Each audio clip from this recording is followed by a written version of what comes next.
Hello అండి. ఎప్పుడు చేసినయే చేసి తిన్నయే తిని బోర్ కొట్టేస్తుంది కదా. అందుకే నేను ఇవాళ ఆలుగడ్డ టమాటాతోని ఒక అద్భుతమైన రెసిపీ, మీరు బజ్జీ అంటారా, బర్తన్ అంటారా, పచ్చడి అంటారా, ఏమంటారా మీ ఇష్టం, కానీ రెసిపీ మాత్రం నెక్స్ట్ లెవెల్ ఉంటుంది. డోంట్ ఎట్ ఆల్ థింక్ అనమాట. ఎందుకంటే అందరిలో ఉండే ఆలు ఉంది, టమాటా ఉంది. లక్కీగా ఈ సమ్మర్లో మనకి టమాటా రేట్ అంత పెరగలేదు, అదృష్టం బాగుంది. సో మంచిగా తినొచ్చు. దాన్ని ఎలా చేయాలి ఏంటి అనేది చెప్పేస్తా. ఆలుగడ్డ బర్తన్, దానికి కావాల్సిన సింపుల్ ఇంగ్రీడియంట్స్ ఇవి. ఈలోపు నేను ఏం చేస్తానంటే దీనికోసం ఎండుమిరపకాయల్లో ధనియాలలో కొంచెం నీళ్ళు పోసి నానబెట్టుకుంటాను. అవి నానితే ఏంటంటే మనకి ఫ్రై చేసినంత అదవుతుంది, ఎలివేట్ అవుతుంది టేస్ట్, అండ్ మనకి దంచటం నూరుకోవటం కూడా ఈజీ ఉంటుంది. ఈ రెండిట్లో మాత్రం నీళ్ళు పోసాను, మిగతా అన్నీ యాజ్ యూజువల్ చేద్దామా. మరి ఇంగ్రీడియంట్స్ ఒక్కసారి చెప్తాను. ఆలుగడ్డ, టమాటా, పచ్చిమిర్చి, వెల్లుల్లి, ఉప్పు, పసుపు, కారం, జీలకర్ర, మెంతులు, ఎండుమిర్చి, ధనియాలు, కొత్తిమీర, కరివేపాకు, ఆయిల్. దీన్ని మన ముక్కలు కట్ చేసి వేయించుకున్న దానికన్నా కాల్చి చేస్తే చాలా బాగుంటుందండి టేస్ట్. కొంచెం టైం పట్టినా కానీ 2-3 స్టవ్ల మీద పెట్టుకోవటమే. ఒక స్టవ్ మీద ఆలుగడ్డలు కాలుతుంటే ఇంకొక స్టవ్ మీద ఇంకొకటి కాల్చవచ్చు. ఉన్నాయి కదా మనకి స్టవ్లు, ఉన్నాయి, అన్నీ ఉన్నాయి. మంచిగా పచ్చిమిరపకాయలన్నీ వేయించి పక్కకు పెట్టేశాను, టమాటాలు పెట్టాను.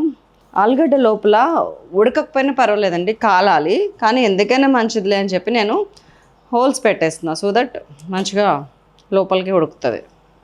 ఆలుగడ్డలు పక్కకు పెట్టేస్తున్నాను. ఇవి పొట్టు తీసి కడుగుతా ఇప్పుడు. అండ్ టమాటాలు ఇంకొక 2 minutes ఉంచుతాను నేను. ఇంకొకటి వేద్దామా, నాకు అసలు ఇక్కడ ఆగదే.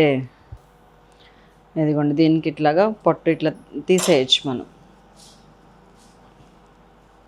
ఇట్లా వచ్చేస్తుంది.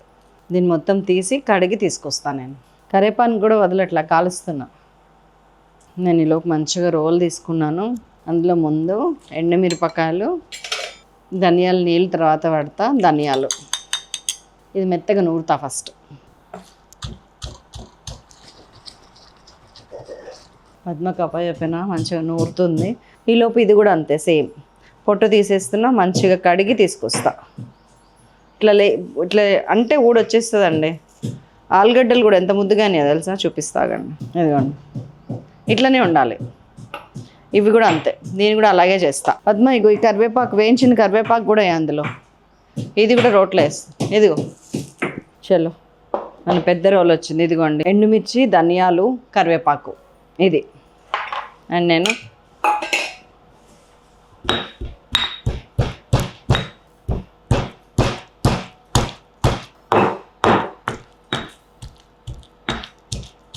అక్కడక్కడ ముక్క చెక్క పేస్ట్ అండ్ టమాటాలు. ఇది ఒక్కటే కొంచెం డ్రెస్ ఖరాబ్ అవుద్దామో చూసుకో. పడేసుకోకుండా ఉంటే నేను శైలజని ఎందుకు అవుతాను, పడుతుంది. కొత్త డ్రెస్ వేసుకొని కూడా చిన్నప్పటి నుంచి దాని మీద మరక పడకుండా ఇంటికి వచ్చేదాన్ని కాదు అసలు నువ్వు వంటగదిలోకి రాలేదు, నీకు చెప్పిన పని లేదు, ఎలా అంటుతాయి శైల ఎన్ని మరకలు నీకు అని మా అమ్మ రోజు కోటింగ్ ఇచ్చేది నాకు. మేము 4 పిల్లలము, 4లోకి ఆల్మోస్ట్ చిన్నదాన్ని. ఎక్కువ దెబ్బలు తిన్నదంటే నేనే, మా నాన్నగారి చేతిలో. ఇవన్నీ అల్లరి చేసేదాన్ని, కామ్గా ఉండేదాన్నే కాదు అసలు. పచ్చిమిర్చి, దీంట్లోకి ఒక 4-5 వెల్లుల్లి వేసేస్తున్నాను. ఇట్లా కొంచెం జీలకర్ర, ఒక 1/2 teaspoon జీలకర్ర ఇక్కడ వేస్తున్నాను. ఒకటి 2 రెక్కలు చింతపండు వేస్తున్నాను.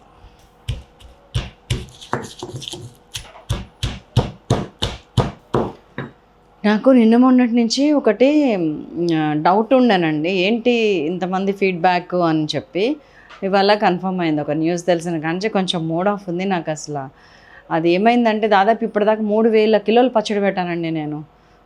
మోర్ దెన్ 5,000-6,000 కాయలు, 3,000 కిలోల పైన పచ్చడి పెట్టాను ఒక్క బ్యాచ్.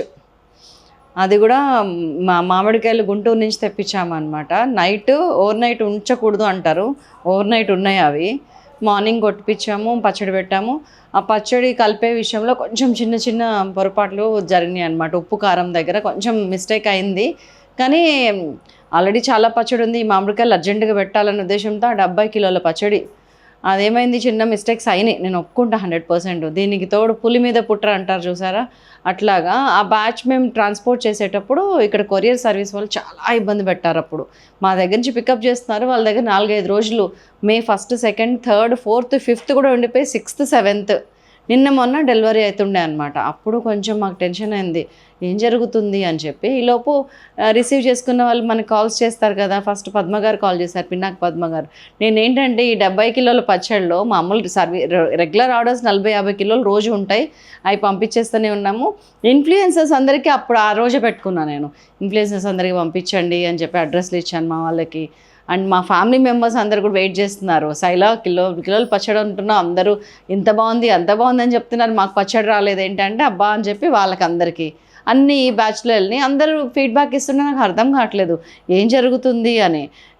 అదేంటి నువ్వు వేసినంత కారం అది లేదు, అరే మీ ప్రీమిక్స్ ఇంత బాగుంది కదండి, పచ్చడి ఏంటండి ఇట్లా ఉందని ఒక ఆవిడ.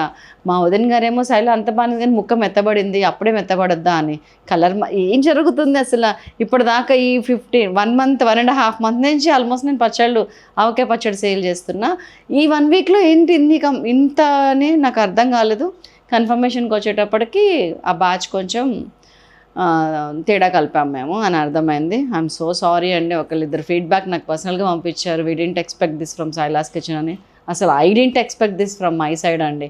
మీరు మంచిగా కూర్చొని డబ్బులు పెట్టామా అది ఇది అని కాకుండా ఆవకాయ పచ్చడితో అన్నం తిందాం అనుకున్నప్పుడు ఆ పచ్చడి డిజాస్టర్ అవటం అనేది మాత్రం నేను అది అసలు డైజెస్ట్ తీసుకోలేకపోతున్నాను నేను నా మనసులోకి. ఎవరికైతే ఆర్డర్స్ మా దగ్గర మా నెంబర్స్ ఉన్నాయి, ఆ బ్యాచ్ ఎవరికి వెళ్ళిందని ఆర్డర్ నెంబర్స్ మా దగ్గర ఉన్నాయి. మీ పచ్చడి పిక్స్ అవి పెట్టండి, మాట్లాడండి, ఇంటరాక్ట్లో మీ ఆర్డర్ నెంబర్ పెట్టండి దయచేసి. నేను అయితే రిఫండ్ చేస్తాను లేకపోతే రీసెండ్ చేస్తాను. సైలాస్ కిచెన్ ఎప్పటికీ అలా చేయదు, క్వాలిటీ లేని ప్రోడక్ట్స్ని మీ దగ్గరికి తీసుకురాదు. ఉప్పు కారం ఎక్కువ తక్కువ అనేది ప్యాలెట్ టేస్ట్ని బట్టి ప్రతి ఒక్కరికి ఒక ఫ్యామిలీలోనే ఒకలాగా ఉండవు, మారుతూనే ఉంటాయి. అది నేనేం చేయలేను, కానీ పచ్చడి పాడవటం ఇట్లాంటివి జరగకూడదు. అయినా నేను రెక్టిఫై చేసుకుంటాను. 4-5 వేల మంది ప్రశాంతంగా తిన్నారు, ఒక 70-80 మందికి ప్రాబ్లం వచ్చింది. దయచేసి కోఆపరేట్ చేయండి. Thank you.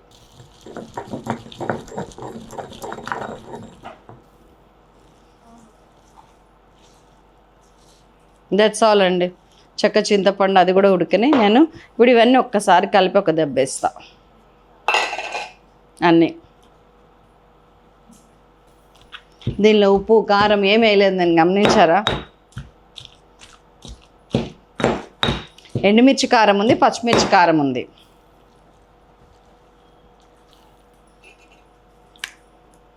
పార్ట్ 1 మొత్తం కాల్చుకున్నాము, పార్ట్ 2 మొత్తం దంచుకున్నాము, పార్ట్ 3లోకి వెళ్దాం. చలో మన ఆఖరి ఘట్టం మొదలైంది. కొంచెం ఆయిల్, ఒక 2 teaspoons. ఇదిగోండి ఆయిల్ తీసుకున్నాను.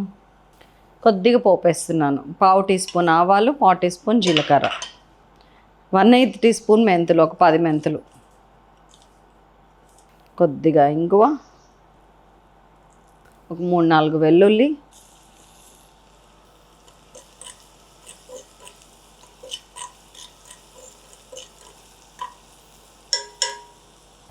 ఇంకొక 2 రెమ్మల కరివేపాకు,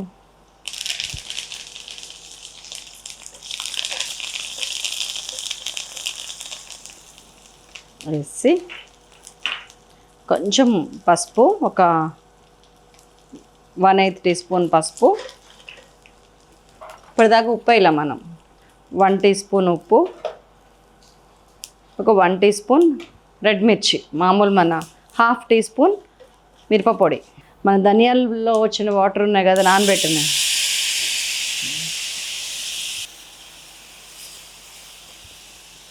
ఇది వేసేసి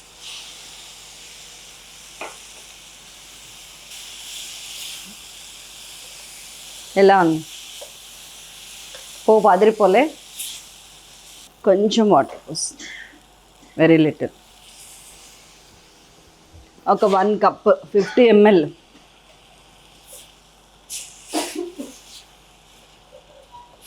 ఆలుగడ్డ ఇంకొంచెం ఉడికితే బాగుండని అనుకున్నాము ఇందాక, అది ఇప్పుడు ఉడికిపోతుంది. కొత్తిమీర కూడా వేసేస్తున్నానండి.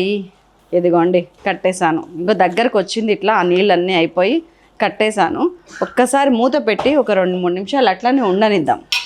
ఆ కాల్చిన వాసన ఏదైతే ఉందో అది అట్లా ఉండాలన్నమాట. అమ్మాయ మూత కూడా పెట్టి తీసేసా.